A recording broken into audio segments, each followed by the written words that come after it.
what's that? So I'll be at a party or an interview like this and looking around. They go, what do you do? I go, oh, I'm a chiropractor. And they say, oh.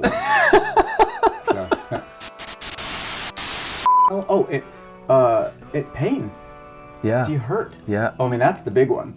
Yeah. They go, oh, I got this chronic back pain, this chronic fill in the blank. That is not a normal human thing. That's like a North American thing. That's fibromyalgia. Okay. I hear that's when you can't figure it out. You just tell somebody they got that. Oh, wow. Yeah, that was just big blanket statement. It is. I feel like in the Really? early 2000s when I started my practice, I would get that like daily. Wow. I've been diagnosed with fibromyalgia, and I go, I didn't want to be rude. I go, you know, that's not really, that means by definition painful fibers, painful muscles. That's not even anything. That's just like saying I hurt, you know, I broke my finger and I have broken fingers disease. Like, that's just stating the obvious. I started realizing, okay, me even hating my fear is focus and attention on my fear.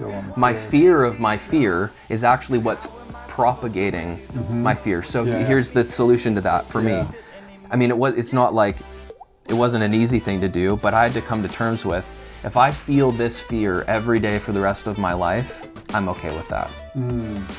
Because number one, I'm not giving up. Number two, I'm removing that from, I know I'm not created for this. I'm gonna remove it from my identity. It's not my created nature. It's not in my nature. And that's the thing that it tries to get you to believe is, this is just your lot in life. It's gonna be like this forever. You know how like anxiety feels? You have anxiety for a week and it feels like it's gonna be the rest of your life. Oh yeah. You know how that feels that way? You lose the ability to accurately think. Yes, and so when that's 4 years and people live in this for decades, it's very easy to succumb to prophesy that into your future. So I had to disassociate my identity from, I could feel this forever, but I'm just not going to give up, and it can stay around and it can scream at me every day. But I will continue to take my mind from here and put it over here, from fear and put it onto hope. And through strategies like truth and declarations and the word and dancing sillily in my basement.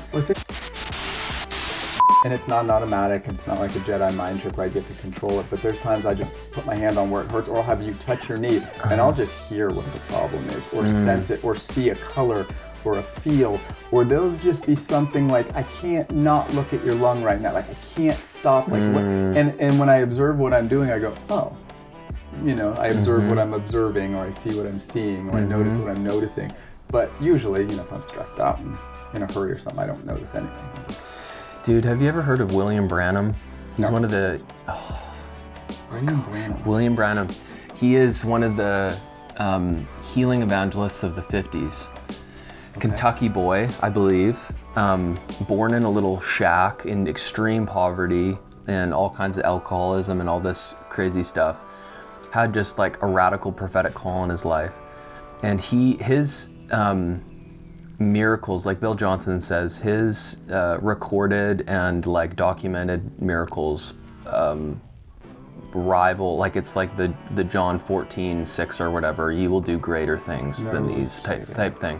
Like I don't think, maybe John G. Lake, but I don't know of any other revivalist, healing evangelist with a greater demonstration of miracles. I'm sure I've heard of him then. He had this gift of discernment, word of knowledge manifestation in his life, where he would lay his hands on people and he would have certain vibrations, physical vibrations, go into his hands, and depending on, after a while he learned what the vibrations meant. So it's super out there, right? Like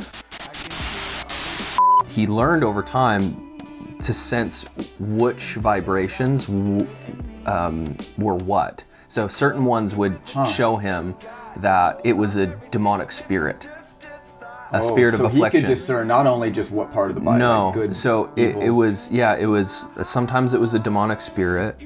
He had a certain vibration for cancer, a certain vibration for there's a super common disease back tuberculosis. Yeah, 'cause 50s, right? Before. and a certain vibration for if it was just like unfortunate accident. Yeah, just like life just happens. just like life. And it was through his hand? Though? Through his hands, yeah. Walking in nature is not exercise. It's part of a healthy daily life. We're supposed to walk. We got to move. Sunshine. What are name some of the factors there that contribute to that being the first thing you said, which is pretty significant that you said that first, walking. You know, this is an era of spectacular progress, particularly in bringing the good things of life to more and more people. And from their talks was forged a map for the path to freedom, a compact for the future, A map for the path to freedom. Super wide lens. It's great. Dr. Sean. Hello. Thanks for coming out, man. Yes, sir. This is great. Thanks for having me. Tell me what you do. I'm an O doctor. Okay. And a lot of people think DO, but that's a doctor of osteopathic medicine. That's Okay. what I wanted to do. Okay. But I'm an OH doctor, and people go, well, what's that? So I'll be at a party or an interview like this and looking around. They go, what do you do? I go, oh, I'm a chiropractor. And they say, oh. So, Great. wait for That's it. a great response. Yeah. So I tease people because that means so many different things to so many people. Yeah. I mean, I have friends seriously who are levitating in the corner. And then I have other friends who are practically doing surgery, and we all call ourselves chiropractors. And yeah, what is that about? Why is there such a blanket statement there for chiropractic? Well, I've heard a few things. I like this one. Number one, people have told me that medical doctors tend to be white-collar families.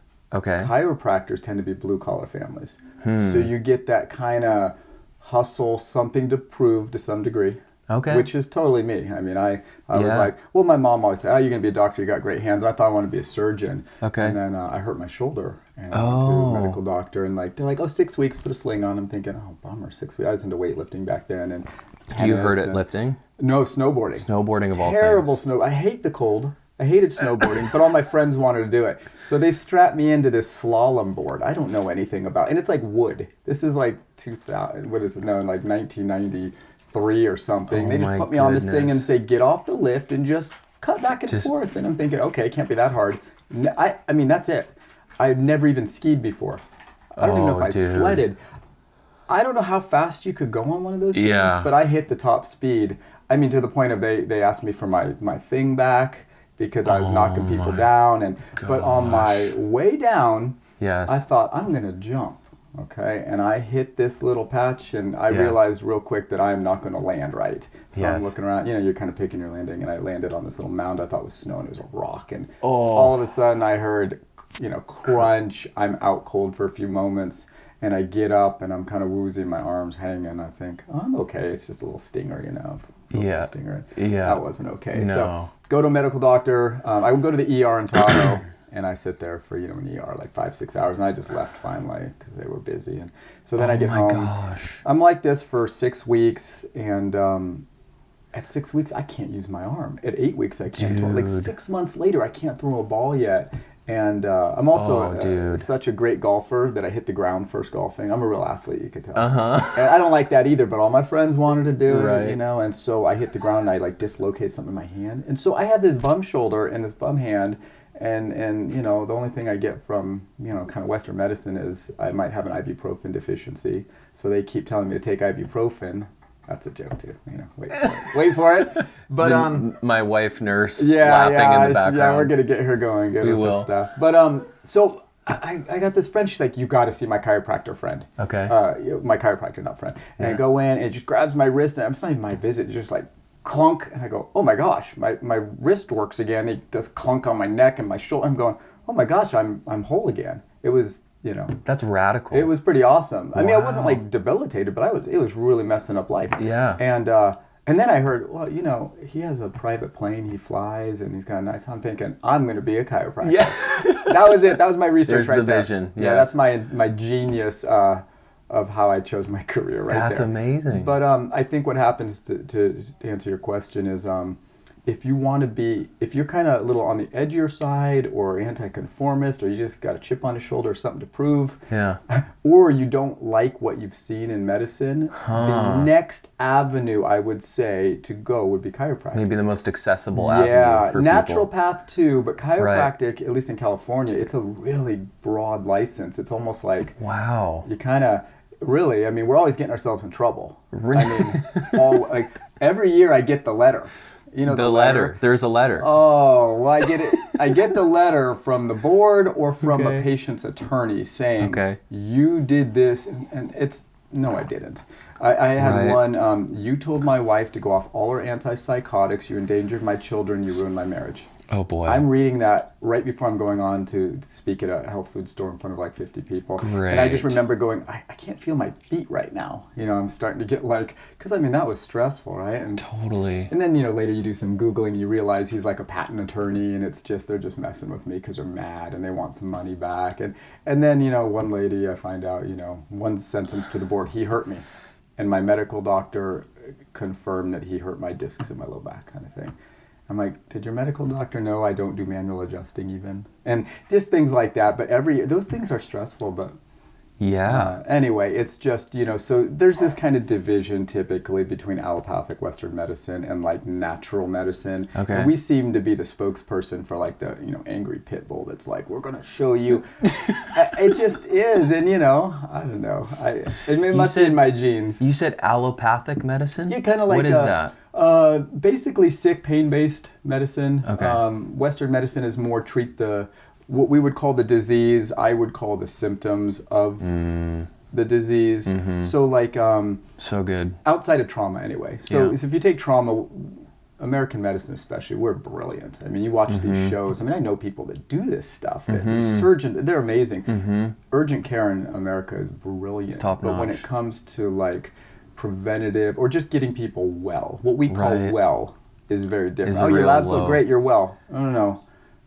That's not looking for the things that could take your life. We're talking about like thriving, like peak performance. Optimal type. health. Yes. That's missing. And so I think that's what the wellness revolution, you know, back 20 years ago in this country, they were talking about the wellness revolution. Because the baby boom, they want to stay younger, they have decision-making abilities, they're financially sound, they want to live long, they don't want to get sick and die. So there's this $1 trillion wellness revolution. 20 years ago? Oh yeah, it was spoke about an economist, I think, Paul Zane Pillar?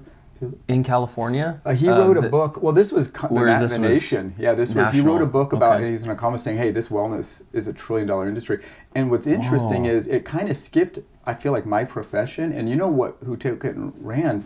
A lot of the network marketing companies, a lot of the essential oil. That was the avenue to get it to market. But if you look, it really has changed because the health and wellness space has changed so much in the last 20 years. Right. I mean, we have everything from, you know, supplements to oils to just programs to anti-aging. I mean, there's so much now. Yeah. So it really is. But what's crazy is I'd look around and go, I don't think anybody's getting any healthier.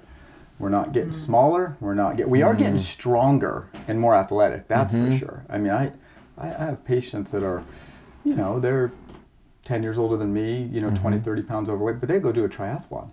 Wow. It's amazing. Like, how in the world can they do that? So, but being athletic doesn't mean you're healthy. Looking athletic doesn't mean you're healthy. That's a fascinating sacred cow right there. Yeah. That's really interesting. Yeah. Okay. You're right about that sacred cow, because that's something that's like almost like, well, if you're fit, you look good, you are healthy. Oh, no, you're not. Yeah. I mean, not according to cancer and heart disease statistics. So how would you define healthy? I would define healthy as, I always like, when I talk to my clients, people I'm coaching or patients, or there's 7 things I like to ask. And this isn't from me. I steal everything, just so you know. I have invented very little information in my life. That's great. Yeah. Same. So, you know, 7 things. Let's see if I can name them. How clear are your thoughts? Your mental attitude? Are you positive? Are you feeling, you know, optimistic about life? So that's kind of I don't know if that's an emotion, but how do you feel? Yeah. How clear is your thinking?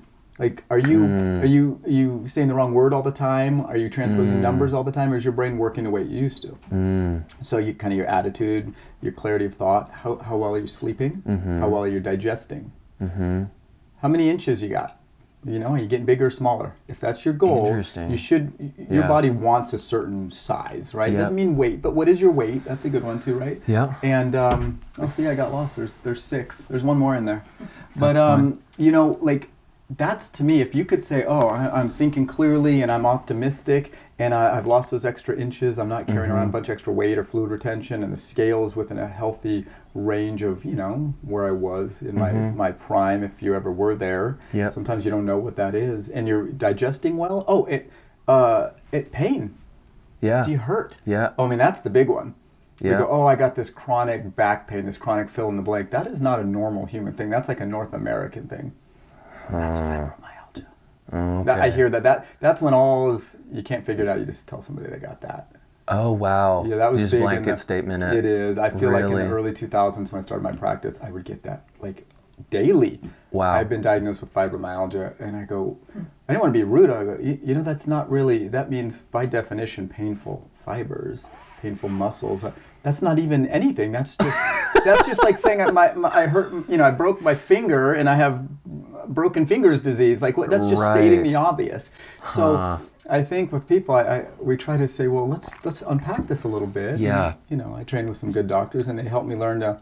You can unpack this into different, you know, what is it? Different criteria, different you know, ways of looking at it. You can't just run a lab or put somebody on a scale and say you're healthy or not. Interesting. But pain's the one I like. That's my portal of entry to most people. Okay. You know. Where do you start? Hey Curtis, you got anything hurting today? I did wake up with my knee hurting a little bit, and I don't have knee pain. Beautiful. But I know when I eat sugar, my knees hurt. Okay, so that's a perfect one. I get something like that first thing all the time, I would say. Now, given that typically wouldn't bring you into my office. That would be something incidentally. Hey, Curtis, you know, we you know, the doctor sewed your head back on, and now we're making your neck straight, you know, whatever. Oh, and by the way, doc, my knee hurts. No, but normally what I would say is, okay, well, did you do anything? Did you have any acute trauma to your knee in the last 6 weeks? Okay, even if you broke your knee, you broke your patella, guess how long it takes to heal? How long? 6 weeks, right? You wear a cast, 6 weeks. Right. We'll even give you 12. So if you had no trauma or injury to your knee in the last 12 weeks, there technically isn't any reason your nervous system should be giving you pain, right? Right. Mechanically speaking. Right. Okay, but you have pain. So you're either hypochondriac or it's psychosomatic. Okay. Hypochondriac means you're making it up, but that's not you. I know you. I've known very few of them. I don't know that I've ever known somebody making it up. Right. But then there's psychosomatic, which just means psychobrain, you know, brain pain. Your brain is giving you pain or something else in you, like your unconscious, which is your brain, but it could be something, some sort of stress, some sort of referral. So something caused your knee to hurt, right? Yeah. So what we would say is, hey brain, hey unconsciousness, hey spirit, hey whatever is generating that pain, let's reverse engineer it so we know why it hurts and then fix that. Yeah. Like if you step on a cat's tail, you got a cat around here anywhere? Nope. Just the dog. I want to do it. I like that dog. Next time you see a cat, sneak up on it and just step on its tail. What does it do? It flinches. It jumps into the air, doesn't it? Well, if you're standing on a tail, it's not going very far. Okay. It screams, You standing maybe. on. Okay. Oh yeah. Okay. Or even the dog. If you've accidentally stepped on her foot or tail, they yelp, right? Do you look in the mouth and go, "Oh my gosh, what happened?" There's all the noise and no. The problem's way over there. You get off its tail. You get off its foot. Get off the tail. So the knee pain is the screaming cat's mouth. So to speak, you know. Yeah. It really it holds true. Go find a cat, man. They're Yeah. great. They scream every time. I'm just kidding. I like animals. Get myself in trouble. There's just lots of trouble. Yeah, That's great. Sorry, Peter. No, but really, so I would say, and there are techniques and things for reverse engineering that pain. There's like the electrical system. Which is similar to like how acupuncture and acupressure work. There's intuitive. And that's where I accidentally stumbled into something on purpose. I think I accidentally stumbled into chiropractic on purpose, right?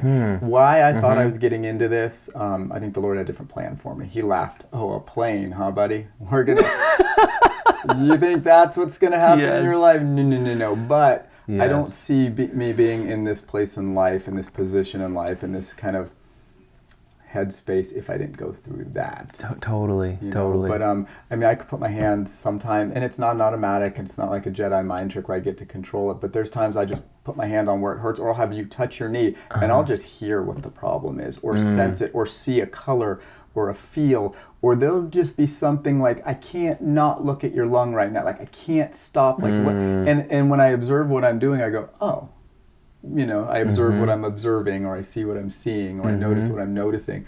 But usually, if I'm stressed out and in a hurry or something, I don't notice anything. I'm just... Dude, have you ever heard of William Branham? He's one of the... William Branham. He is one of the healing evangelists of the 50s. Okay. Kentucky boy, I believe. Born in a little shack in extreme poverty and all kinds of alcoholism and all this crazy stuff. Had just like a radical prophetic call in his life. And his miracles, like Bill Johnson says, his recorded and like documented miracles rival, like it's like the John 14:6 or whatever, you will do greater things than these type thing. Like I don't think, maybe John G. Lake, but I don't know of any other revivalist, healing evangelist with a greater demonstration of miracles. I'm sure I've heard of him then. He had this gift of discernment, word of knowledge manifestation in his life, where he would lay his hands on people and he would have certain vibrations, physical vibrations, go into his hands, and depending on, after a while he learned what the vibrations meant. So it's super out there, right? Like, but why is that out there? To me, that's like, are you kidding me? That came way before MRI and X-ray. Love that. Because all we had was us. Yes. Yeah, what do you think a medicine man or a witch doctor really was? I mean, it gets such a negative connotation. But there's the mystical side of that wasn't, I mean, that's what we're supposed to have. Dude, such a good perspective. Jesus wasn't magic. Yeah. Jesus didn't model magic, or we'd all be witches, right? He modeled something, hey, I only do what the Father's doing. And when I see what he's doing, I go there and the power flows. Yeah. But it was always like in the moment, it seemed. It wasn't all like, okay, today, here's what I'm going to do. Like, I never saw him announce what he was going to do, whereas some of the prophets did, right? That's prophetic. But Jesus, if you walk in, I mean, maybe you could argue he knew the woman was going to grab his gown, he knew power was going to go through him, he knew all, but maybe he didn't. Maybe he didn't care. Why do you need to know it if you're just on your mission? And so, but anyway, he felt that. Yes. He felt power go out. Well, what is that? It's not magic. It's a feeling. It's a sensation. It's an awareness. Yeah. And he was a human. I don't buy into that. Like, well, he was he might have been superhuman, but still human. 100%. Just like you and I. Yeah. He had genetics. He had, he skinned his knee. Yeah. He probably got constipated or had diarrhea. Just like, he was a human. Totally. So he had to use his biological. Totally. And his spirit just like us. So, it's so good, that isn't weird to me. I think that is part of the problem is we look at that and go, well, that's an isolated thing, that one Thank dude, you for saying that. No, we all got that right now. We just don't know how to harness it. It so needs to be said, man. He learned over time to sense which vibrations were what. So certain ones would show him that it was a demonic spirit.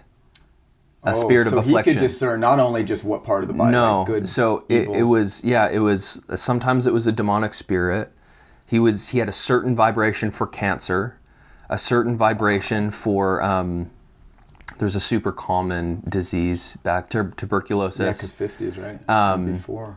And a certain vibration for if it was just like unfortunate accident. Yeah, just life happens. Just like life. And it was through his hand, though? Through his hands, yeah. I can never, I can't wait to read up on that. It's amazing, man. That is amazing stuff. So, I mean, I just think there's, like you said, man, there's so much unaccessed there that is our stuff. That's our inheritance. The mystics have picked it up, though. They have. And in fact, and they get a bad rap. Now, when you say mystics, well, no, I don't define that a little bit, because I have my own. We're mystics, right? Yeah. Yes. But what I mean is the ones that. Okay, so here's a line. Unfortunately, we're dualistic thinkers, right? Especially in Northern American evangelical church, we have to draw lines. Yeah. I feel like I don't even know if that's we want our Greek mindsets, right? Yeah. Right or wrong, left or right, black or white, up or down. You have to have, which to some degree, you have to have some. Like, totally. If I just decide, no, today, this is my side of the road, I am going to cause a bad accident, right? Now, I can do it, and maybe I'll be okay, but it's not the best idea. But when it comes to this stuff, it's like, okay, so what I feel like the perception of mystic is on the other side of the accepted. It's getting easier and easier to say, hey, we're mystics now, modern day mystics, and we love Jesus and we're mystics, and that wasn't like that even in my opinion 20 years ago. But now it's kind of like, okay. But what I'm talking about, it's more, I think people who would be clearly called heretics and witches and warlocks and people into bad stuff using Satan's power, I think they have stuff that's ours. 1000%. I think we said, well, we can't control it. And when I say we, I'm just talking about humanity. Maybe I don't want to blame the Catholic Church, but I mean, historically, they probably had a lot more of the information, right? Yeah. They got the information. Definitely. But at some point, somebody just went, oh, this is kind of making a mess. Let's just tone this down and let's focus on this, the written word, right? Right, that which we can control. And the experiential side of things is, it's a little messy. Let's just not get, no conspiracy, let's just not talk about it. And one day some person said, hey, what's that? Or they just knew it to be true because they were gifted like the guy with the hands. Right. And they probably were, and just like now, they just get blasted. But it's like, that's a witch, that's Satan's power. Are you kidding me? That's ours. You will do greater things. I mean, that's what I think he's talking about. Like, can we have some of that back, please? And not be called witches because we want it. But to do that, we're going to have to communicate with people. We're going to have to make friendships. We're going to have to not just be so like, draw a line. Because the minute they see the line, they don't want to come to our side. Totally. I mean, our side kind of, it don't look so good. it doesn't look so good. There's some unpretty things. Yeah. For sure. Yeah, and so they stay over here, and guess what? There's a lot more love and compassion. And I'm starting to see, I mean, I tread water with some interesting folks. I would love to hear about that. I mean, let's get weird with it. Oh, I mean, I have gone in, I told my wife one time, I got invited to speak at this expo.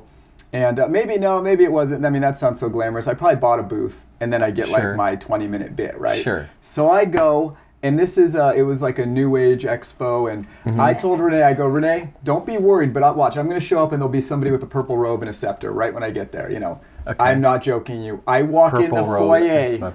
I walk in, and the first dude that walks up to me is wearing this big old lush, like king's purple robe with a scepter. Was this? Healing Arts New Age Expo. And there was it was awesome. I love these people. On, man. They were as nuts as me. I just would never let anybody know how nuts I am, right? They don't care. And I mean, there's like, I'm sure there is some demonic stuff attached to all that, but so is demonic stuff attached to people in Apple getting the latest and greatest, right? Could be a demon too. Definitely. But I'm not joking. You see everything from all the magic waters, magic rocks, magic crystals, magic dusts, channeling. And this is what I get a little uncomfortable. Some of the channeling stuff. Right. We're going to now talk to your dead grandma. We're going to talk. Right. See, because I very much know, okay, those channels are open. I don't know that you want to be messing.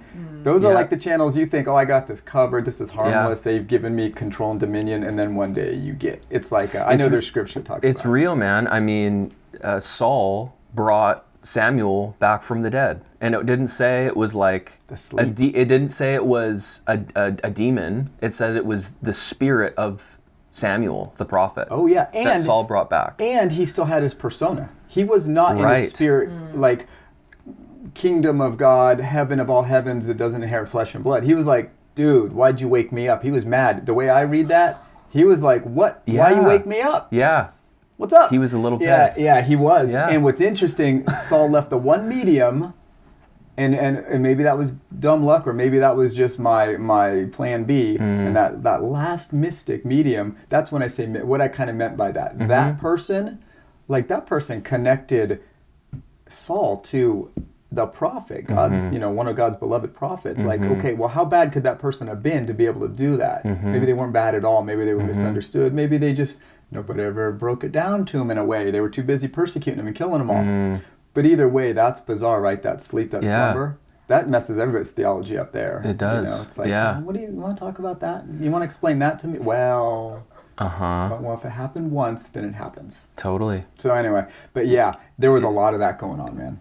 Interesting. Yeah, and I'm such a and skeptic. you're there like in your booths and around the booths, and people are channeling and doing all kinds of things in the moment. Oh man, and it's like the weirdest, surreal, because for me in the healing arts, that's like what are you into? What is like something that really excites you?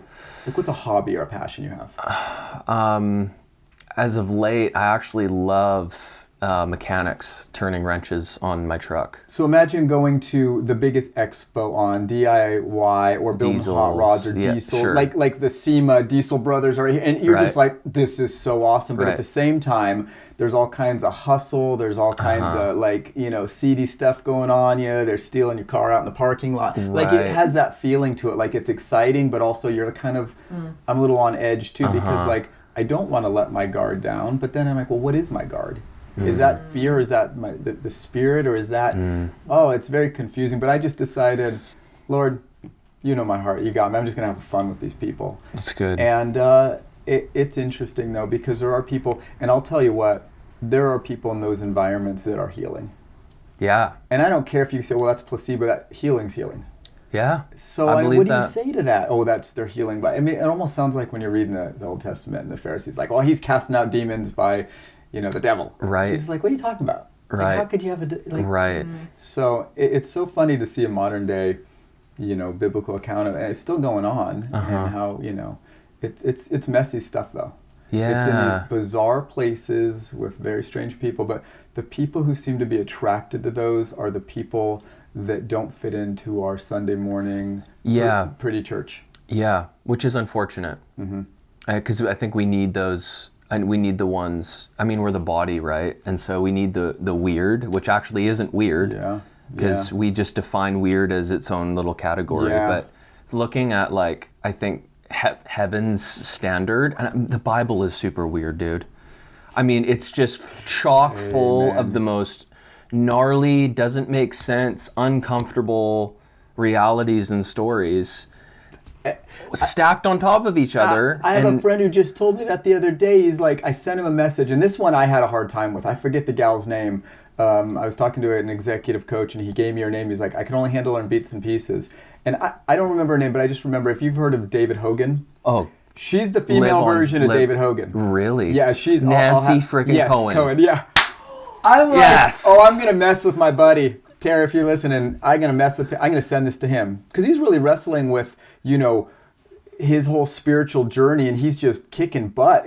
But you could see old stuff breaking off, old ways of thinking. We all are, right? But I love it. He's this rugged Alaskan dude, And sure enough, he's like, oh man, I kind of had a hard time around 40-something minute. I'm laughing. I'm like, I was 13 minutes in and just dying, going, come on, is this either real or this is some crazy diluted... You're talking about Nancy? Yes. I get it. Yeah. And but to the point, but then he's like, and then I hung in there with it and I laughed. I go, I think the point of all this isn't to decide, and that's the whole point, don't draw a line, because you're not going to be able to... Why put yourself through that? This is true, this is false. Why do it?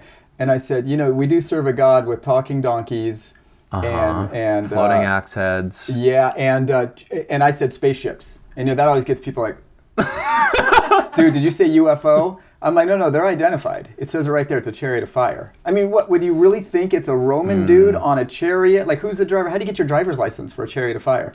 And the horse is on fire? Okay, cool. That makes sense. And he jumps on because it's on fire, and they just up into the space, up into heaven. Yeah. What? Seriously? Yep. You don't think there's technology in the Father's house? Oh, dude. That's all metaphoric. No. Right. Or is it? Right. How'd they build the pyramids? I don't want to get crazy, but Seriously. the things are so big they got to take into account curvature, right? Yeah. Nobody had that technology. Apparently they couldn't even really build that today, from what I've heard. I was watching documentaries and stuff on we're just naive Egypt. Believers, man. We're drinking the Kool-Aid. I'm sure there's a scientific reason. But seriously, I knew a pastor started telling me about Tesla, what he was doing 100 years ago. I'm like, where'd that information come from? Nikola Tesla? Yeah, where'd that information come from? That, to me, I think is I just heard actually on a podcast the other day that he had such, they called it intelligence. And it is a form of intelligence, but it is not just of the mind, because he said, Nikola Tesla said, he would just be sitting somewhere or whatever, and a blueprint would drop into his mind about every little minute detail, the angle and curvature of an invention, and it would be pre-built. Just drop into his mind. And the technology didn't even exist. That was the introduction of... and I totally believe that's how it works. I have a pastor who I loved. He just died this last year unexpectedly in his 80s. And he talked about very similar things, like that he was visited by angels, and I'm putting a book in your head, and it will reveal what's in that book just over your life. And he'd just be, all of a sudden, he'd go into this kind of like, I feel it coming on. He'd jump on his typewriter, old school, like a U-Haul full of typed documents that they're trying to digitize. Because, he's 80 years old. And, this was when he was 20, 30, 40. And he'd just go in, and his wife, I talked to her, she's like, I'd have to like pull him away to eat because he'd go so many hours in the state, he'd start getting like manic. Wow. And like I'd have to bring him back down to, and the stuff he's written, I'm reading, it's still, even in 50 years from now, people are going to start to go, maybe this is, just, half it doesn't make any sense because it's like my mind isn't even, either it's crazy, and I'm not crazy enough yet, and it'll make sense when I'm 90, hide my own Easter eggs or something. Totally. But right now, I feel like it's, and there's some wacky humanity in there, I'm sure. Just Definitely. Like the Bible. There's some human like persona that gets weaved into what the Lord tells us, right? Yes. It's not like, that telephone game. Hey, Curtis, and then you tell her, and the next thing you know, you're like, what? That's not what I said. That just happens with us humans. Definitely. But to the point, you said that intelligence, but not necessarily mental. That's the kind of feel I get in some of these healing arts environments. And it's in every environment, I'm sure. It's in think tanks for churches and economics. Yeah. But some of the new things in medical healing coming out now, and it's stuff that it concerns me quite a bit. You want to talk about being out of control. Some of the, what's the plant medicines? CBD? No, we're talking like Iboga is one of them. Oh, okay. That's like the one. But what's the one? Ayahuasca. I think I'm pronouncing it right. Yeah. The people who are talking about this and leading people into these kind of trips, these are not unintelligent journeys. people. Yes, and but my point isn't to argue whether that's good or bad. There's good and bad. There's some scary stuff in there, but I also know people who do this stuff. Yeah. The one thing they talk about, the intelligence of the plant, and that is interesting to me. I just heard a man, I think he's in Costa Rica, and he leads people, and he talks about the plants are intelligent. They have their own intelligence. And when I think of that made a lot of sense to me. So creating a little bit more context for people who don't know, they do group journey. They call it journeying. Yeah. From what I understand, experiences where they'll get a group of people in Costa Rica or whatever, all do ayahuasca, which is, I think, is that DMT? I believe it's I think that something sounds like right. That sounds right. It's not my area of expertise, but it can't be one-on-one though. I know people that will do it in small groups or one-on-one, but you typically almost, from what I've heard and people I know, you always have a coach or a guide. Yes. Because I think the stuff almost kills you, is my impression. Yeah. And some of the medicinal, when I hear about people talking about it, it reminds me of leeching and shock therapy from the, that still happens, the shock therapy. But what I believe is happening is, when you almost die or you have an experience that is so shocking to your, no pun intended, your immune system or your emotions or it kind of recalibrates. It's like a recalibration. You even see that sometimes in the movie, somebody's under a trance and they get whacked upside the head and all of a sudden they're like, whoa, I'm back. It's kind of a recalibration. I believe, so it's either these plants are intelligent but people that do it talk about, I came out of it and I knew what I needed to do to heal. It wasn't that the plants healed them, it's just the intelligence that connected them, which they would say to the universe, to themselves, to the... Right. And that's where you could get into some theological interesting things. But to the point, what are you going to say to somebody that comes out of that and gets well because they go on a different journey and they know what they need to stop doing and start... To me, God's in there. You gotta attribute it to somebody. And we're evangelical, there's a line, that's either Satan's side or God's side. Right. Which one? Yeah. I feel like it's not that easy. It's interesting. Yes. Plant intelligence, though, is what they use that word often. Interesting. Yeah, I've never heard that. I've never heard it referred to like that. Does it have a soul, a spirit? What does that mean? But if everything's energy in some capacity, maybe that's connecting into creation and nature. Because I think the Lord talks. I don't know how it's called. I know it as a sound line. Okay. It goes through the universe. Okay. It's like a line. I'm poor about remembering the scripture. It's Old Testament, but there's like a line that goes through the universe. And I feel like the thing that comes to mind when I say that is David playing the harp.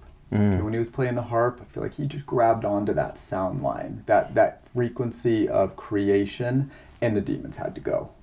Yeah. And things would happen in the supernatural realm when you could just hook onto that. Yeah. And I just think what they're trying to say, if I were to say, hey, here's what I think you mean, even though you maybe don't agree, is that plant or that experience helps you tap into the frequency of God that goes through the universe, of creation, of the Christ that holds all things together, right? Yeah. They don't claim that, but that's what I think they're doing. Totally. And so we got to choose: do we hang in the pocket with that, start to ask questions and understand, or we just reject it? But they're getting some momentum. That whole the healing arts, the new age kind. I don't even know what new age means anymore. It still gets that. Oh, that's new age. Right. I don't like the old age. Amen. In experiences of ministering to people on the streets or being in more spiritually, like Santa Cruz is a perfect example. It's an extremely spiritually heightened place. It's a very mystical place. It's a melting pot. What you would call like good and evil? Or more just the darker feel Well, of it it's all? interesting. I don't know. Santa Cruz used to be, in the 60s and 70s, it was a Christian retreat destination. It was this massively Christian, spiritual, like place of rejuvenation. I didn't know that. Yeah. I just know it as the... And then all the hippies from Berkeley in the 70s and that whole deal started trying to get away from all the gang activity and moved into Santa Cruz.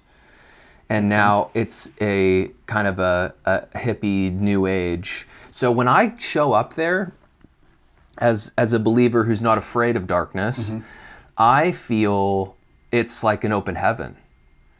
I feel like it feels like a gateway to me. I don't know fully how to describe that, but ministering to those people who don't know Jesus yet, or maybe know pieces of truth, but are spiritually sensitive, is so much fun. Cool. Because they're just open. They're just open, and they have a prophetic gift operating. They have a discernment gift operating. Like, I'm sure you've heard the stories of like people bringing new age people to church, and all, like, they can see auras. Like, it's a common thing in new age for them to see spiritual realities on Christians that we're often not even aware of as sons and children of light. They look at us in the spirit and they just see impenetrable beings of light, because biblically that's what we are, and they confirm that. It's just a fascinating thing. So ministering to new age, so number one, we need to go to and take some people to one of these fairs or something. I think they started in Santa Cruz. It would be so much fun. That is their flagship one. Yeah, of course. Because what you're saying is totally I know that feeling. And it's just fun because there's just such an openness, and it feels like there's a context for the gospel to be able to land. Yeah. Because I think the gospel is so by nature not intellectual, control-based scientific thinking. Right. It's way outside of that. That's why the gospel's so, I've been to Africa a number of times, and sharing the gospel in Africa is a completely different reality than sharing the gospel in America, because they have a undergirded reality already built in of the spiritual realm. Okay. And I feel like the gospel fits so well into that preconceived mindset, whereas it almost answers questions for them that we're missing versus here it's just it does. It's this a very different way of Western analytical atheistic kind of thought. Yeah. Huh. So you have to do a lot of kind of groundwork, I think, with a lot of American mindset to even have a container to understand or begin to perceive that there's a spiritual realm and a gospel that actually solves all of those problems and makes life make sense. Does that kind of make sense? Yeah, the only thing, so to ask you then, it's interesting because, see, I get from you that it's you're like a kid in a playground. Like, let's go play. Let's Pretty go play much. with daddy's cool equipment and the people he put on this earth that are no better or worse than me. I don't think that's the normal. Like, so when I historically in my kind of short career being a believer, which I think I was 23. Okay. See, I was always a spiritual person. I'd be one of those that would fit in great. I mean, my mom. This is hilarious. Have you seen the Joe Rogan podcast recently? Of course. So he had somebody on in a ghillie suit, a comedian, and he was in and the sage they were burning. Demons be gone. Yes. That's my upbringing. My mom has. No way. I promise you, Mom. When you listen to it, I know you got that sage stick somewhere. Oh yeah, she'd be smoking the house out, getting the demons gone, and we'd go to Catholic church on the weekend or on the holidays. And so you grew up Catholic or just holidays? My mom did, but I grew up like kind of in this weird space of my mom was hippie, Roman Catholic, like mess, and then just said we're out of here. But yet you still have hippie and Roman Catholic. Yeah, you grew up Roman Catholic, right? And then all of a sudden the 60s hit. My mom, Haight-Ashbury, San Francisco. Okay. I'm a love child, right? All that, which is, AKA for some lot of wacky upbringing, right? Right. But I love it. My mom was always into, spirulina and organic before it was even a thing, a thing, and the sage sticks and sensitive to the spirit world. So I had a conversion at 23, where the Lord grabbed me.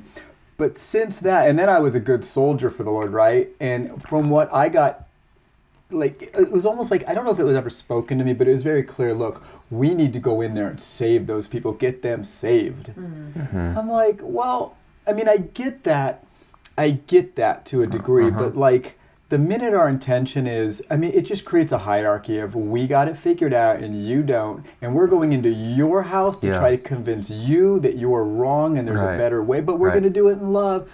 It's just, it's baloney, I'll say that. Yeah. You know what it is. Yeah. And it's just like, and they sniff it out from a mile away, and half that agenda it's like, the gospel is the good news, but here's the thing. If Jesus truly woke up and said, I only do what the Father's doing, the fact that you want to go to Santa Cruz and, hey, Sean, come with me, and we want to go, like, because that environment is awesome, and there's people that have stuff for us, and we have stuff for them, and the Lord's going to do something, that's why you go. Not to get people saved. What does saved even mean? You're not saved. I'm not saved. We're still alive. We're going to be saved. We're being saved, and we were saved, right? I don't even know what that means. Right. But you're not saved till you're saved, right? I'm alive right now, which means I'm not saved. I'm just alive. You can't be, but like just the language is even. Here's the line. Yeah. Which side are you on? Like, get rid of the line. And I get it. It's dangerous getting rid of lines because, some of the mystic people, so modern day mystics, the Richard Rohrs, I love these people, but some of their stuff, I get why it's like scary to the structure of the church, because it's like, well, wait, anything goes now? Yeah. If God told you anything goes, then anything goes. And I can't judge that because I didn't hear that conversation. Right. But God hasn't told me anything goes or that goes. But what I need to do is hold my thing and you hold your thing, and we got to be able to sit in that tension. It doesn't mean I have to agree with you because I think you're awesome. You don't have to agree with me because you think I'm awesome. But we do have to agree to disagree and work through that and stay in relationship, or we're never going to get anything done. That's huge. We got to hold the tension. It is tension. And if there's no tension, it's because you're only hanging out with people like you. Which is, we're great at doing that. We're great at creating a denomination, isn't it? How many of those we got? 100% is. You're like, what? Yes. You have a wooden, stand. We have a metal one. We can't be friends. I got to go start my own church now. What's the thing that JC uses? I love it. I love that thing. It's been around from the start. It's that funny. It distracts me because I'm like, how much pressure are you putting on? Are those welded joints? But I love it. You know what I'm talking about, I know right? exactly what you're talking about. But seriously, I laugh. I heard a joke when I was a kid about that. Like these two pastors who had everything in common. They were best of friends. Oh, you have a 3,000 member church, me too. Oh, you have your building's paid off, mine too. Oh, you went to this seminar, me too. And they get down to everything. And at the very end, it was like, something about, could you come preach at my church? Yeah, And he walks in and he has a fiberglass, what do you call that thing? Pulpit. And he's like, you don't use wood, heretic, and he leaves. Yeah, and I'm just like, that's so how we are. Like, don't ever ask me to tell a joke. That's how I tell a joke. I just don't. There's no punchline. But to the point is, I lost my train of thought. But yeah, it's true. Intention. But I think we're learning how to think, right? Like, this conversation is beautiful because I think Holy Spirit was given to us to lead us into all truth. And we like our lines being our lead and our fences being our leader or our guide into all truth. Yeah. And it's the word, it's community, and it's also Holy Spirit, and it's encounter as well. So it's just way more complicated. It'd be great if we were under the law. You know what I mean? At least we'd have it clearly defined. Well, for a guy like maybe you and I who just give me the list, Lord, I'll do it. Yeah. But that, as we know, didn't work. No, that didn't work. It was like 629, 630. I mean, I've been reading Romans, and it's like blatantly says the law was given to expose what we weren't and what we needed. Like it was just given to give us a consciousness of sin. But we still have such a law mentality surrounding complicated and nuanced issues like mysticism, like the supernatural, like what do you do with healing and with lines that are kind of blurry.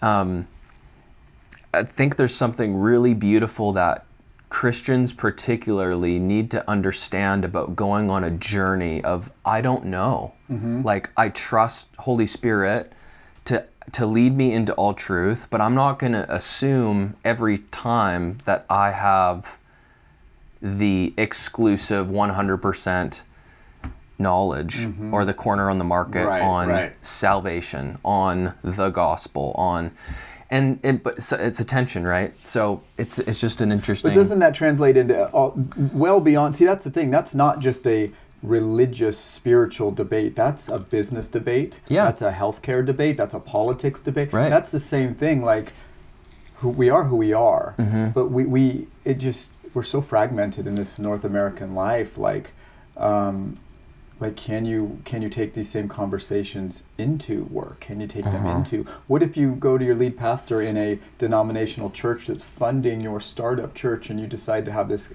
open conversation with your pastor? Right. How's that funding going to go in the next 18 months? Right. Like, let's be really honest. Right. There are rules, right, to follow. And I get it. I really think that's why Jesus was just so offensive to the structure of everything. You know, he just messed everything up. And he was confusing, and he just really showed you that if you aren't connected to the Father through that Spirit, you don't know what the heck you're supposed to do, even that very day. Even that very day. I mean, it was so wacky, but that is so inconvenient to going to work and clocking in and clocking out. And if you're in the healthcare world right now and in politics, you can't. I mean, can you? I don't know. I don't think you can. I know people trying to navigate it, but it's always so stealthy and, covert, not overt. And I get that. Yep. Things take time to change, but I don't know, man. It's a tough, that paradox of tension is getting worse. I think healthcare is holding on even stronger to their ideals. Did you eat French onion bites? Did you? Yes. Tell people about Patreon, honey. I'm chewing. Well, they're waiting, honey. It's a carrot. Give me a break. Go ahead.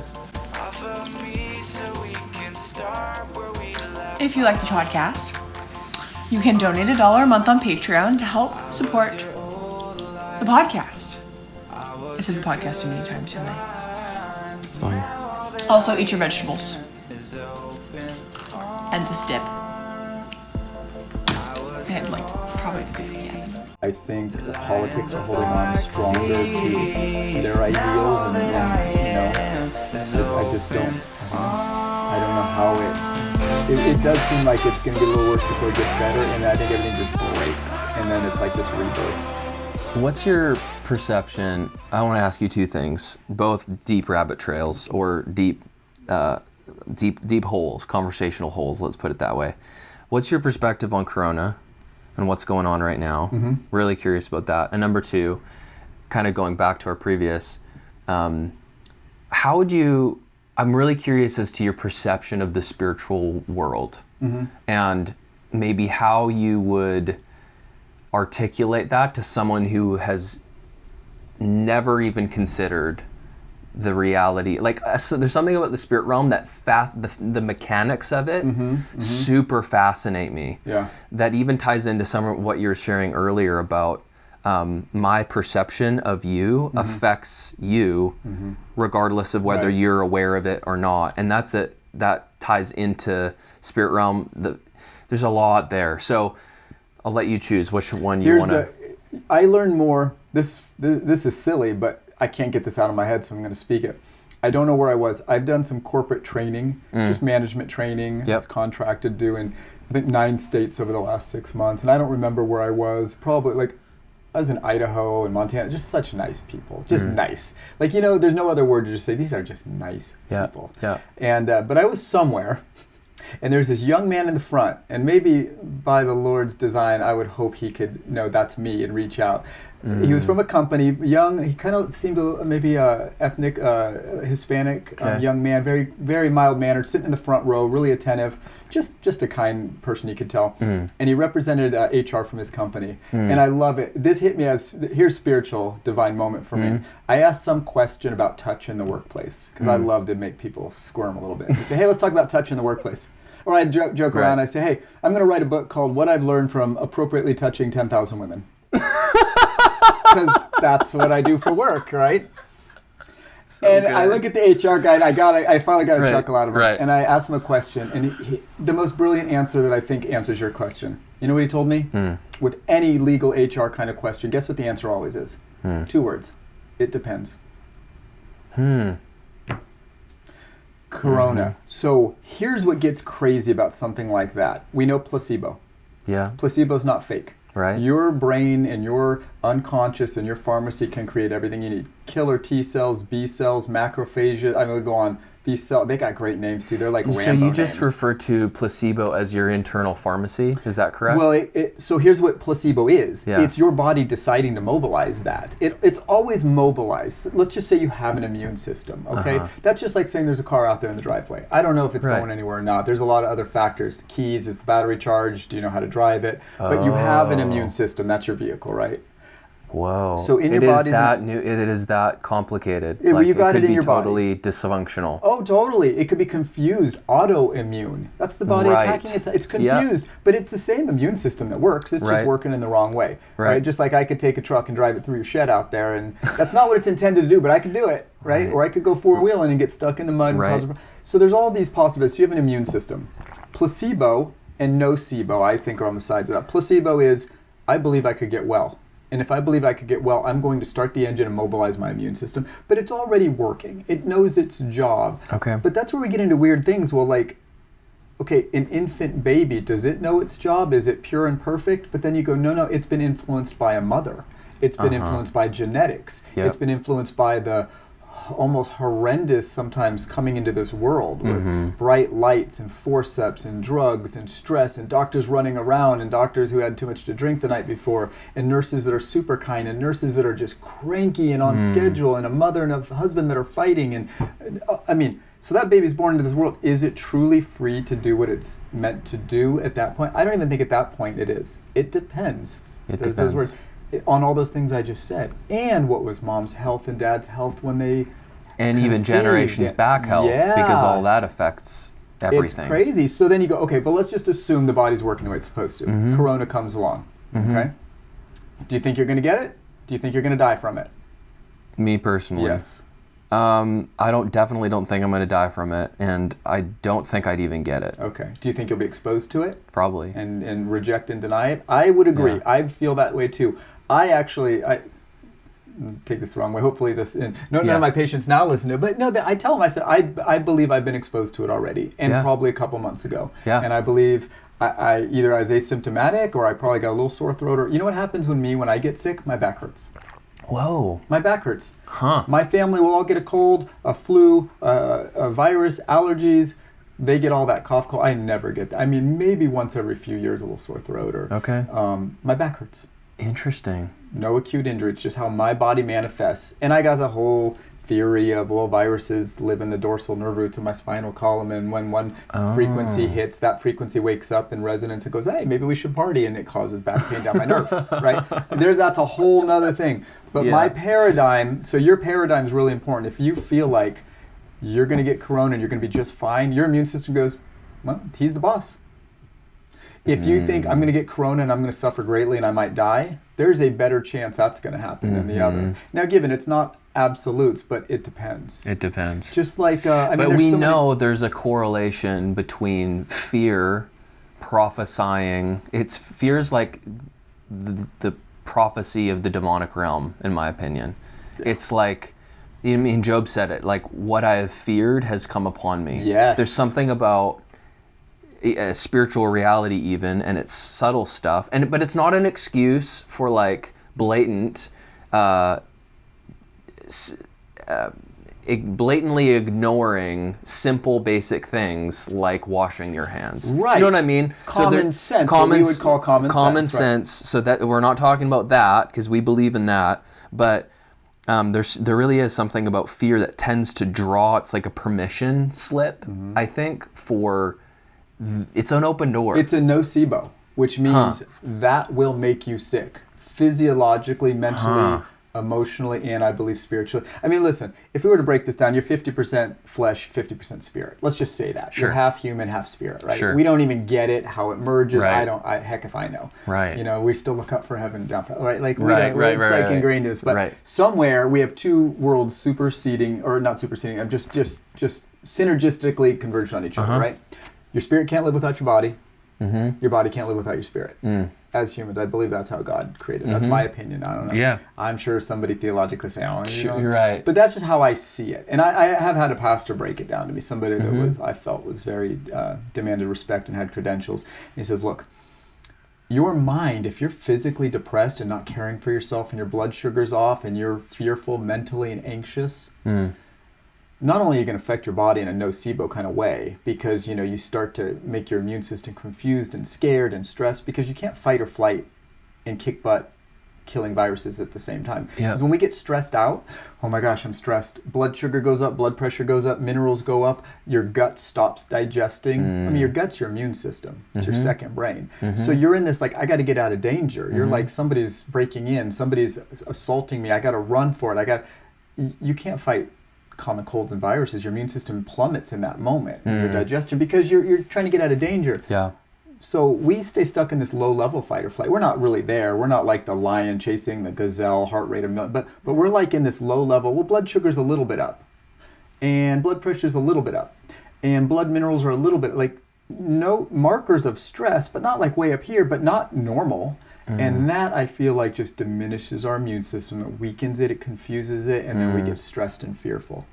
Or fearful is what's keeping us there. So lots of triggers keep us there. And then we, like we talked about earlier, then your genes go, well, stress, we're going to flick on these death genes versus wellness. So, I mean, you can't be healthy and fearful at the same time, is what I'm trying to say. And I do believe that goes even a step further into your spiritual. And then you open the door for yucky stuff to come in, because fear is like the gateway to that. Yeah. I wrestle with it, man. I think we all do. Definitely. But some of us more than others. But it's so subtle, and fear, sometimes we look like we're just really disciplined. No, you're afraid because if you lose control, this may happen. And you think this may happen because of your past. But you think it's this, but really it's this. Man, when people start to go, oh, this is why I do what I do, you find this COVID thing has shown us how fearful this world is, right?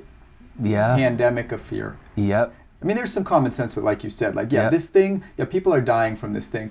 But are they really dying from this thing, or are they dying because they have so many other complications, and then this is that thing that takes them out? It's how you look at it. Really, a really interesting perspective. It's sad, but it's true. It is very sad. Jumping back to fear real quick, how do you help people through that? Say I have all this fear in my life. Power off. Hell if I know. Click. Oh, well, you see, the answer to that is we open up our scriptures every day and we give glory to God. And I don't know. Here's what I know. I know the antidote to fear, and I feel this deep in me, and I have not mastered this: appreciation. Gratitude? Gratitude, yeah. I mean, that's just, The enemy, whether people believe the enemy's perceived or real, that's going to kill them both. Gosh, I got a great life. How many of us really every day, all throughout the day, without intention, just feel, and some people do, and maybe you're one of those, I have to battle it. I have to stop and go, hey, dummy, look at your life. Oh, I'm walking, and who put that rock right there? And then I realize I'm on like the most beautiful hiking trail potentially in the world. I'm overlooking, I see Mount Diablo. I'm like, what am I? I got a fridge full of food. Yeah. Nobody's sick in my family. Yeah. It's spring break, God's risen. Well, in like 5 days he rises, right? He's risen. But like, oh my gosh. And that's where the enemy can't hang. And that's where my immune system, and then I laugh more because humor is a big part of my life. And just laughing, laughing will cure cancer according to certain studies and books on radical healing of cancer that aren't spiritual books. Oh my gosh. Just laughter. I mean, if you look what happens when you laugh, and I go, well, when you're fearful, do you laugh? Nervous laugh, but not laughter. Belly laughing, right? So you look at all this. So how do you cure? How do you undo all this? What was your question? How do you combat that? You laugh. How do you laugh? You appreciate. How do you appreciate? You just look around and realize we are just a speck. How we even make it through a day, I don't know. God's grace is all throughout this world and life. And there's great people everywhere. Go meet some of them. Have some fun with them. Love them. But wash your hands, right? Wash your hands. And try to protect the old people by, slowing down the rate of infection so there's a ventilator there if they really needed it, which they probably won't.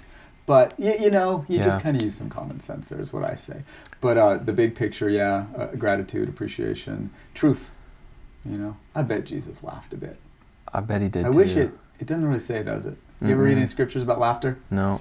He had plenty of people to laugh at, those people hanging out with him. It does say in Isaiah that, and in the Psalms, that he was anointed with joy above all his companions, which is a great... I feel like segue, he had more joy than anyone else. Yeah. Which, you've seen those painted pictures of Jesus laughing, I'm sure. With kids usually. A couple sheep in There's a couple like really good ones, some modern ones that are awesome. But yeah, I mean, it says God laughs at his enemies as well in Psalms, which is a cool... Yeah, I mean, there has to be, it's just part of how we're wired. We just laugh. Look at kids, they just laugh, they cackle. I mean, I remember my first son, when he could sit up, and I remember I put some silly ball in my mouth, and I probably didn't wash my hands first, which is, I'm sorry. And I spit it at him. And, just being really, like, the first time, and, like, he got shocked. Like, I popped him right in the nose with it. It was like this little, it was definitely child abuse. And he sits there and he almost fell over and he's this little guy and he just starts cackling. And then I start laughing because he shocked me. And then we're just laughing and over and over. It was like a drug. I felt bad. I was like playing a pinball machine where I'm putting a quarter and just making him laugh for me, my entertainment. He's laughing. And sure, to this day, we still laugh. It's such a... But yeah, what that does to the immune system, you're not fearful in that moment. And it really, when you share those moments with people too, community, that's the thing. You got to appreciate, but you got to have people. We can't be isolated, And for me, man, fear was, I don't know how much of my story you know, but I battled extreme, like crippling fear, anxiety, and depression for 4 years, like some real deal mental illness. Stuff, was on medication for a while there, and thought and it's all through my family as well. Anxiety issues. My great grandfather. What does that feel like to you? Because see, somebody like you that experienced it, talking to somebody like me, I think I know what it is, but I've had a couple panic attacks in my life when I was a kid, and they were scary, but just like extreme isolated done. What is that? I don't know that people really understand it unless you've had it. It's completely irrational.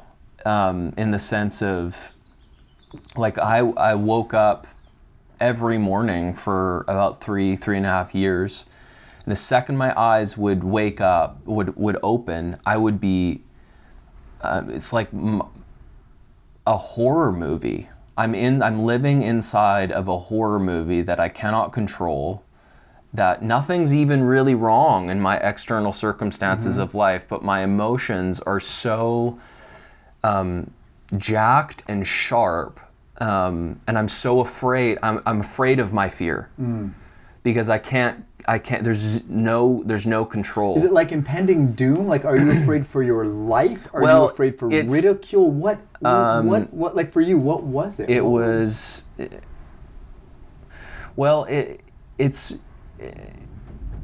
It's a little bit like you can't, you're so locked into an emotion that is dominating you and running you, that there's no way out. So it makes sense. It actually makes more sense to die. Okay. That's where suicide... Because there's no logical anything that could get you out of it. No. You can't logically get out of it. And so I started learning, like, when I say it makes more sense to die, like, that's the enemy's commentary, obviously. It would make more sense just to in not the be natural mind, it's just like, this is so out of control and so terrible that it makes more sense just to not be here. Whew. But God has, that's just, God speaks a better word, and hope is actually, this is reality of what I'm living, but the real reality is truth, light, hope. There's no problem too big, right? Mm-hmm. So I had to really lock in to, so to try to answer your question, I was afraid of my own fear. Mm-hmm. I was just terrified of my own emotions, because that factored into having no quality of life.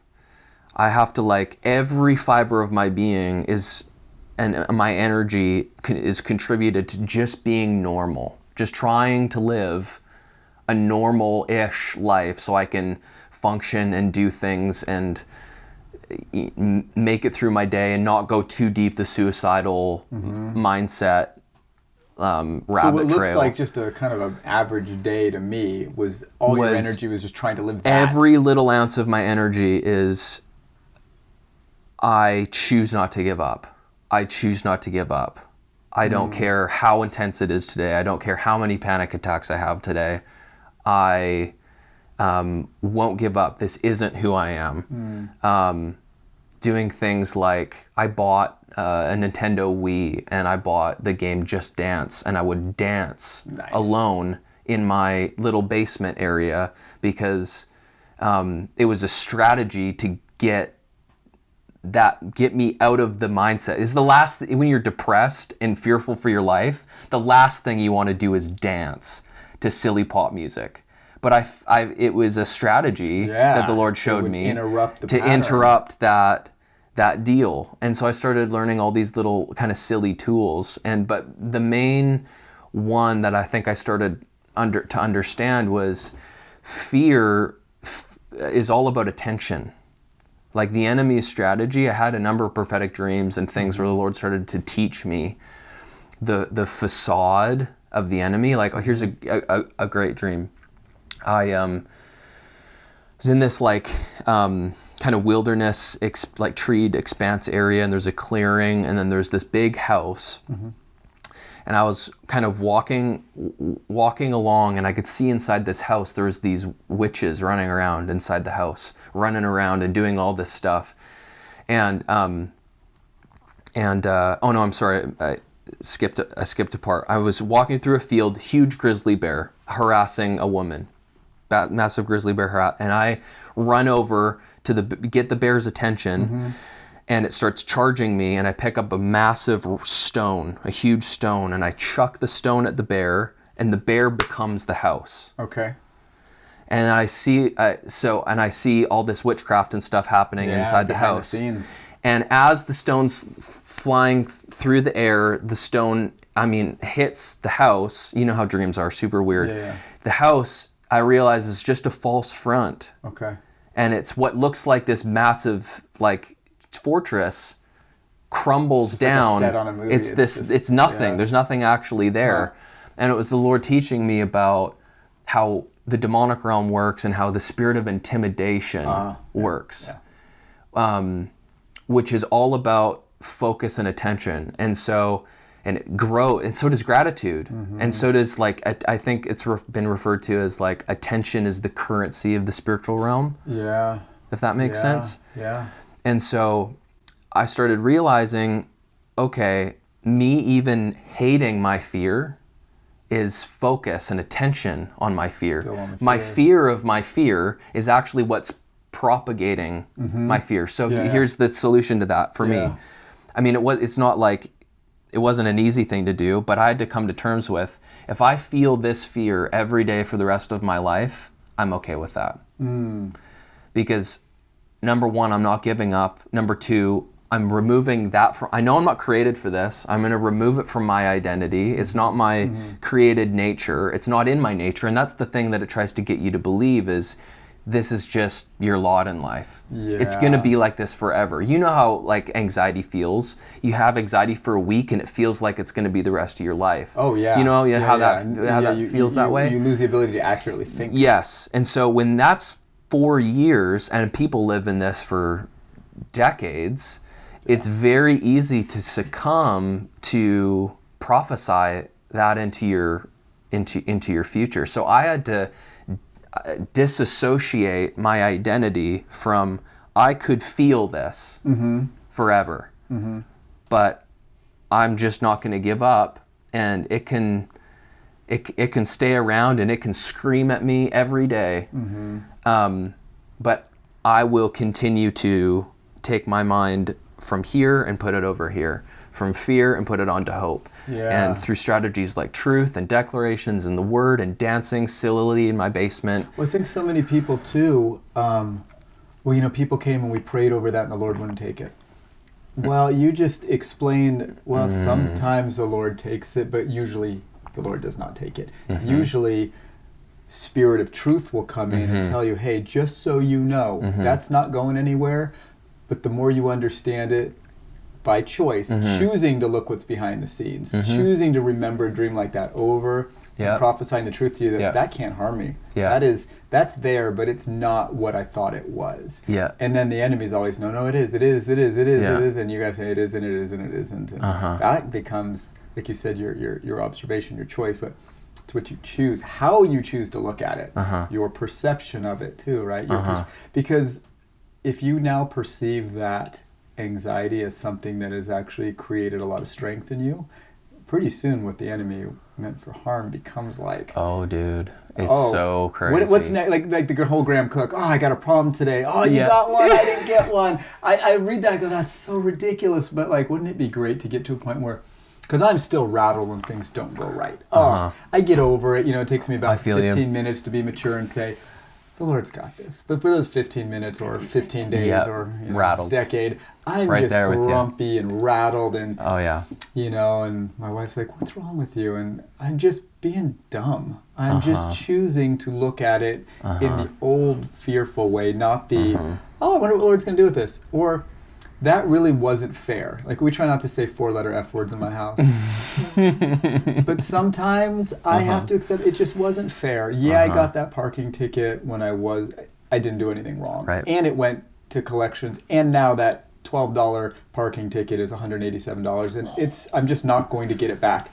But the Lord's going to do other things. And He may not ever but see, part of me is like, well, you didn't take that away. You didn't fix that. And the Lord's like, well, here's what I did for you. And if I look at that, I go, oh gosh, what am I even, but it's how I choose to look at it. And, but anxiety, I couldn't imagine years like that. I had a couple moments and I thought I was dying. I thought I was dying. It's very much like that.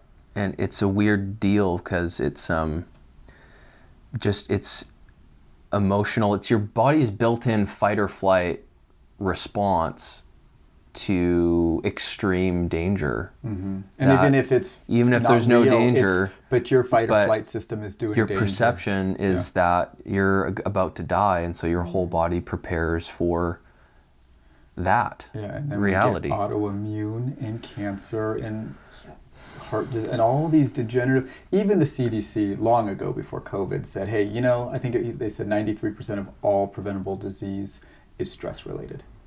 But here's what's funny. Well, what is stress? Great. Yeah, you really need to define that, don't you? And stress isn't bad or good. Now, there are, I think, I don't know. Maybe there aren't. I think there are some limitations. Okay, if I drink 120-degree coffee, that's hot. That's stressing my body a little bit because I'm 90 and I got to bring it down, right? Or if I'm drinking ice water, that's a little stress. But now if I drink 180-degree water, okay, that's a stress that I probably can't recover from. I'm going to burn, third-degree burn my digestive tract, right? But maybe not. I mean, I hear all about crazy things. People that let rattlesnakes bite them and they just shake them off. People that drink strychnine because they believe that God's not going to let them die, they don't die.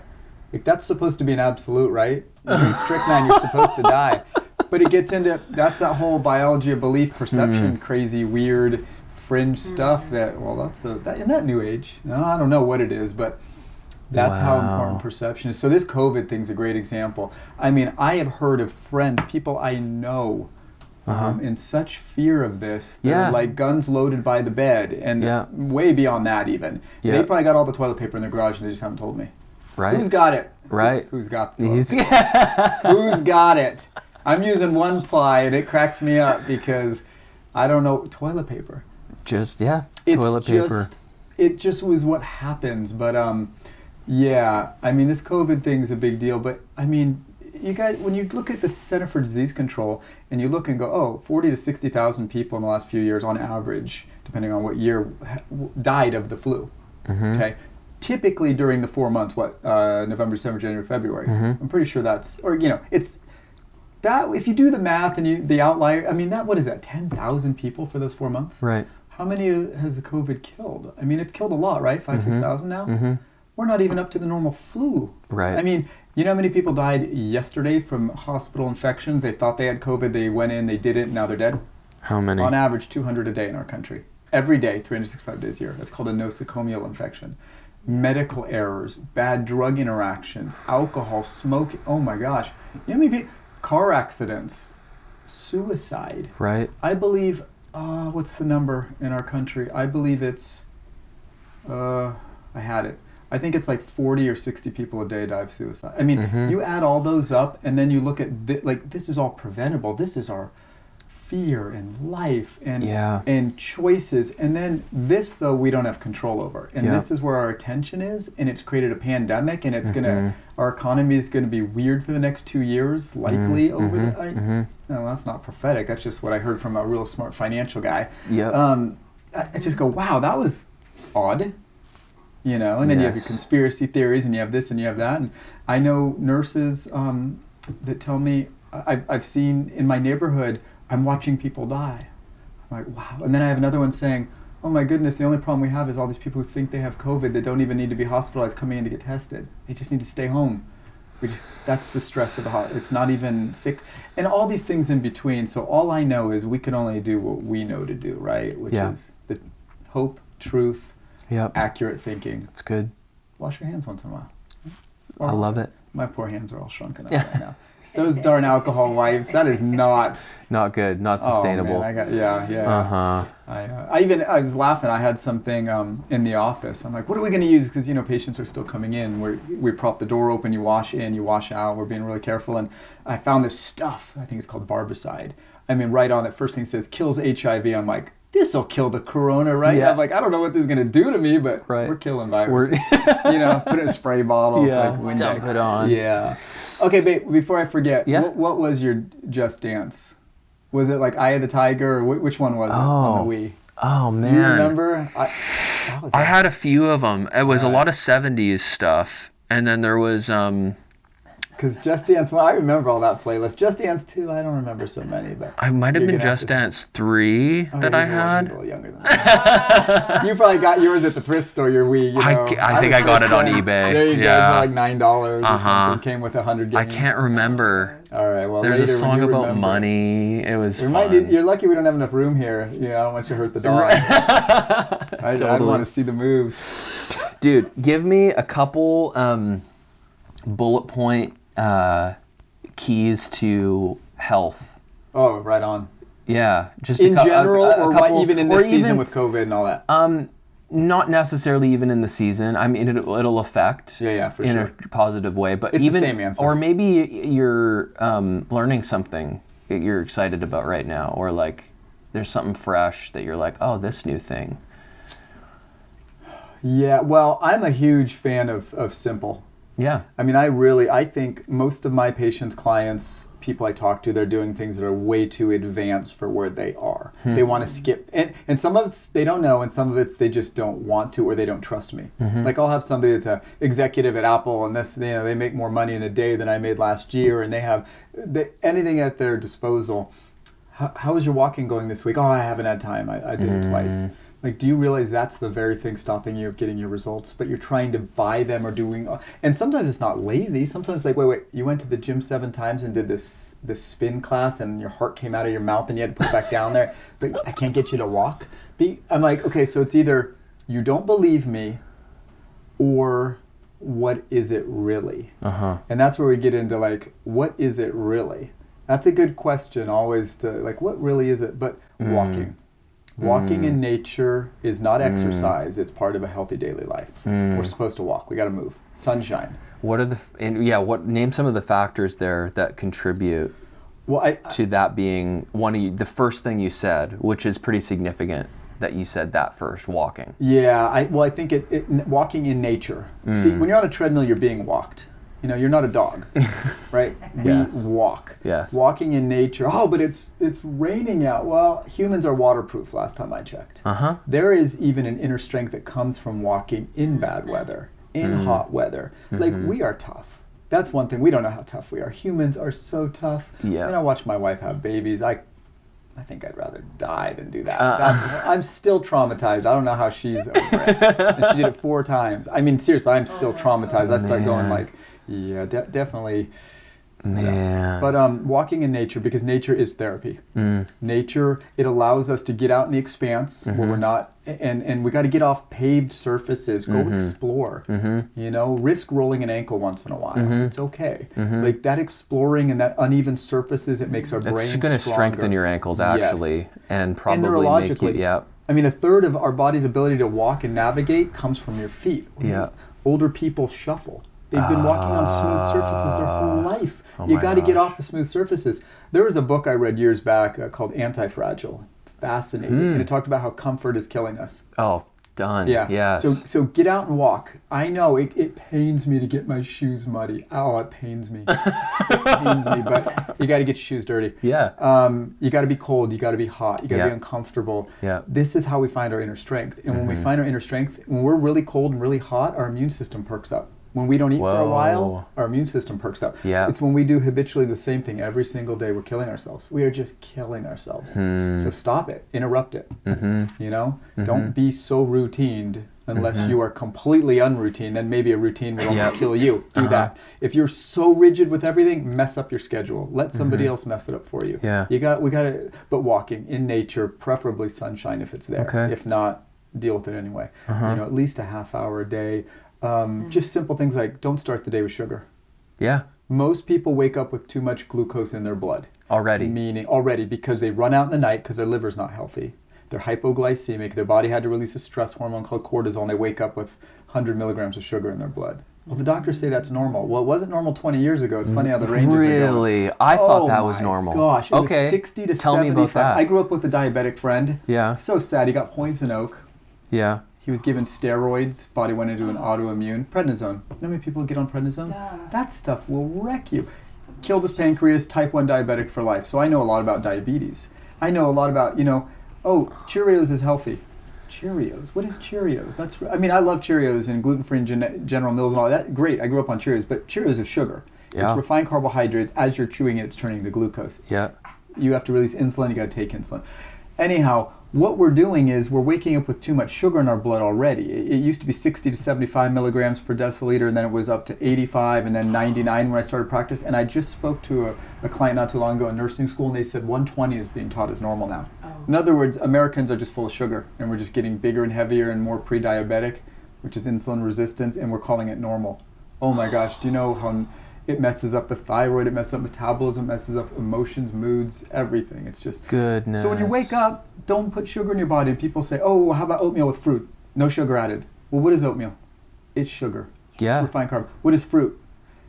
This is where I get... I make enemies now. Now people went, what? Okay. I was okay with not having oatmeal stuff and but fructose. Did you know how many patients I see that have fatty livers that don't drink alcohol?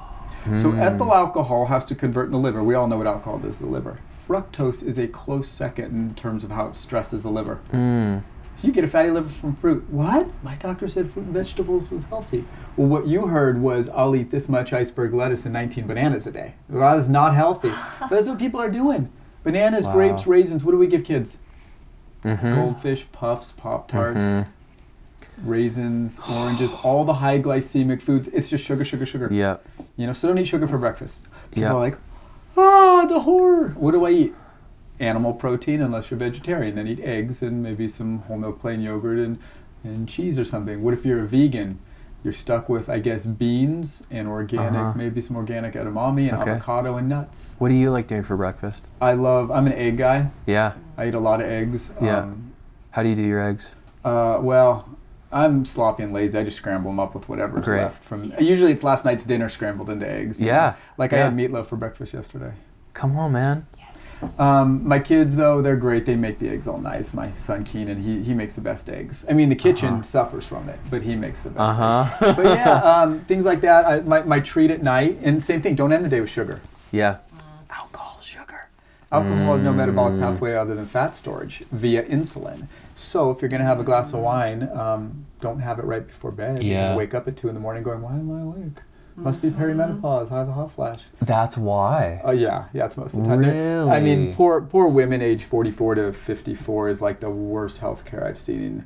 They're told some barbaric things. It's sad. Man. Oh, it's just the change. I'm like, wait a minute, but when you read information from the 20s and 30s, that's when women got all their energy back. I mean, think about it. You have to menstruate and ovulate all these years, and then all of a sudden you don't have to do that anymore? Should you have more or less energy? I'd vote more, but I'm a dude, so I'm disqualified from voting, right? Any women in the room would vote more or less? I mean, but we say, I've had 85-year-old women still having hot flashes. Wow. They haven't had a menstrual cycle in 40 years. Why are they having hot flashes? Insulin, hypoglycemia, burst of cortisol. Oh, I'm hot, I'm flashing, I'm fighting and flighting. So anyhow, we can go on forever about that, but don't start and end the day with sugar. Yeah. Which means animal proteins, vegetables. The most carby things most people should eat if they're trying to get their blood sugar in control, lose a few pounds, is probably trade your fruit and your grains for beans and fats. Okay. Beans and maybe a sweet potato should be like the highest glycemic thing you eat. Yeah. Okay. A sweet potato, it's still pretty high glycemic, meaning it turns to sugar pretty quick, but nothing like a white potato or a starch or a fruit. Okay. So. Okay. I mean, and not that fruit's evil. I love a green apple with some peanut butter. Totally. I'll get to it, man. But it all depends on my health and my goals and what I'm trying to do. That's great. Yeah. So go on a walk. Don't start and end the day with sugar. Sunshine's really important, and you got to laugh. I tell people, look, I mean, I'm not telling you to go listen to something inappropriate, but there's some funny people, and they drop some words here and there that I don't want my kids to hear, but they make me laugh. And I'm a fan of humor. But there's some good, clean humor, Go listen to Brian Regan or something about, kids making their bike jumps and put some leaves on it. And it's stuff you just laugh. But you gotta laugh. Because when you're in that lighthearted, and then just check in about hope and appreciation, like we said. Yeah. But that's what you do while you're walking. See, right. That's what's so brilliant. You could knock prayer all this walks, out. Man. Yes. You're contemplative walking. Yeah. I can't sit in yoga. I'm like, oh my gosh, there's nothing worse to me than yoga, stretching, contemplative sitting. I did a timer for 6 months, a little insight. I'm doing my meditation. Got done with 6 months and said, this ain't for me. Wow. I love you, Richard Rohr, but I can't do it. Right. And then one day I heard him say something about a walking meditation. Yes. Done. That's me. That's I'll go walk for 2 hours in these foothills and lose track of time and space, and I'll hear from the Lord, and I'll plan the strategies of my life out, and I get home and I'm such a better version of myself.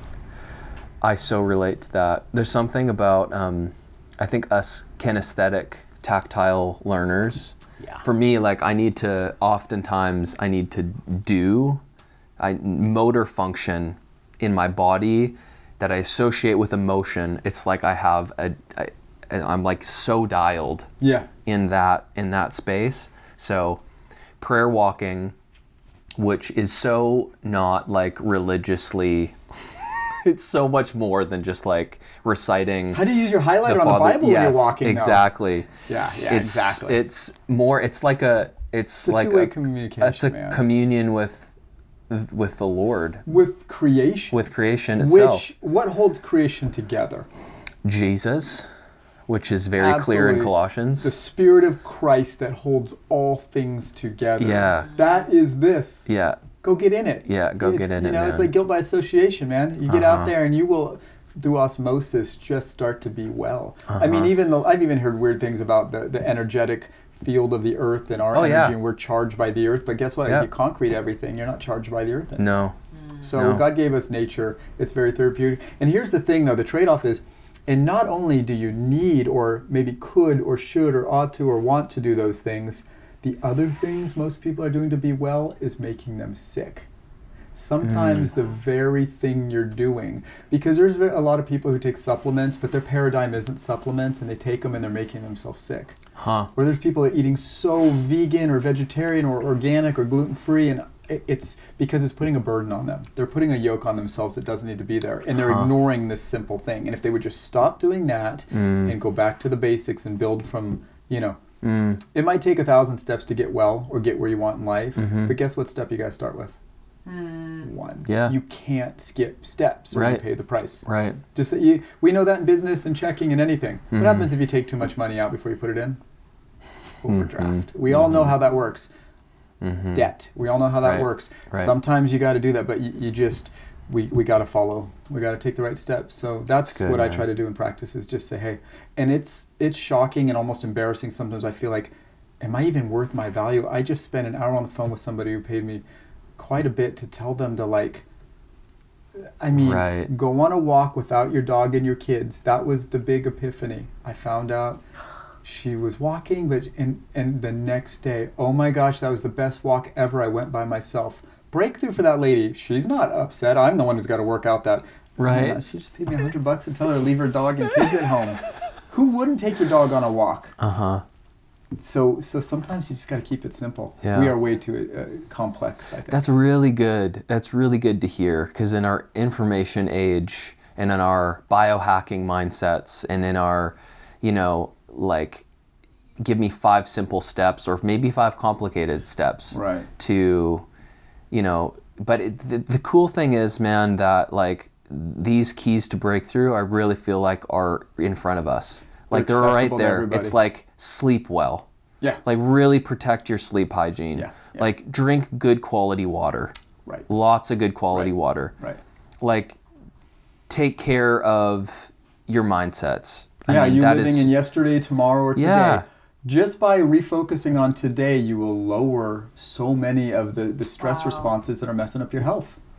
But it's a choice. You got to will yourself to come back. Oh, bring it back. I don't know about the past. That's gone for me. But the future, that's where I get into trouble. And a lot of people are stuck in the past. And if I could stay present, that's when I realized, dang, this is a pretty good life I got. Yep. All my discomfort comes from the future for me. I mean, not all of it, of course. Once in a while, step on a tack or something. That's in the present. Right. But, that's usually not. But that's how we're wired. We're wired to handle. Chris Valentine, I think said it. You can't solve tomorrow's problems today. You can't solve today's problems with tomorrow's grace. Yeah. You just got grace for the day. Yeah. I'm pretty sure. I probably misquoted. No, nailed it. But right? And I tell people in health, you can't live off tomorrow's energy today. You're gonna get in trouble. That's where you get sick. You can't live off tomorrow's vitality, you only get enough for today. I mean, that is very biblical. Yep. I see that through the old and the new. Definitely. And so we just gotta stay in your lane, man, right? Stay in the pocket. Well, hey, I really appreciate you coming out, doing this. It's a great time. This is good. There's a lot more. I forgot we were even doing something. I know. There's a lot more to talk about, but for sure. drpatterson.com. Yep. Right? drpatterson.com. Okay. Tell us a little bit about that, about your book, about some of that stuff. I'm always a work in process. Okay. Progress process. One of those things. I'm good with words too, obviously. I have a private practice in El Dorado Hills. Yeah. I got one in Sacramento, different technique. I work one day there, a couple days here. Great. I didn't know you were in Sac too. Yeah, I bought a practice from a little old lady, the most liberal, government-based, hilarious. If they knew what I really believed, they'd never come back. But I love these people. They're great. You want to talk about my different kind of practice. They're great people. I love them. It's a little older practice. 25 years in the same room. So I'm honored just to be able to work on these people. Yeah, some of them have been coming in weekly for 25 years. Or every other once a month. So that's cool. I really love to speak and present and help. I think there's something about group work. So, more and more I'm refocusing my kind of professional career on just getting in front of people and just, getting people, because in group and there's just something about a group of people who are all like after the same thing, health, wellness, spirituality, out of the kind of the norms but I really like coaching people, and that's really what it is, whether it's a health thing or a performance thing. I mean, I've worked with some of the the most successful, highest winning paid like fighters in the world, pro athletes, dancers, swimmers. I mean, not a ton of them, but the ones I've worked with are way high profile. And it's fun. Fun. And I just think the Lord just revealed to me people are people. People are people. Cool. Some people just hang in there a little bit longer than others, and some people just execute their dreams rather than keep them under wraps their whole life. We're all different. Yeah. But so I love people. I never know where it's going to go, though. Somebody comes in and says, hey, my knee hurt, and here we go with this conversation today. Like, that's how it all kind of happens. And pretty soon you walk out of there going, so you mean my knee pain means I need to be walking more in nature? Maybe. Or not eating oatmeal for breakfast. Or maybe you need vitamin D. I don't know, but we'll figure it out. But be careful where you go. You go into the wrong place, unfortunately, you don't get the right kind of diagnostics and care. I mean, hospitals and urgent care are great if you really need that kind of help. If you're in a crisis, you need that. If you're not in a crisis, call somebody like me first, and I'll help you discern whether you need to be in that place or not. So good. Because trust me, I'm not anti-hospital, doctor, surgery, drug. I'm not anti. I'm anti doing that when you're not doing step 1 through 5, and they start giving you step 100 and 200, and you got to start. That's my deal. Love it. It's great, Sean. Thank you, man. You're welcome. Wrap it up. Bless you. Okay. Thank you. Thanks, dude. Done deal. Done. I gotta go party. Yeah. All that fluid. Is that right around the corner here? Take your mic off. Oh yeah, that'd be awesome.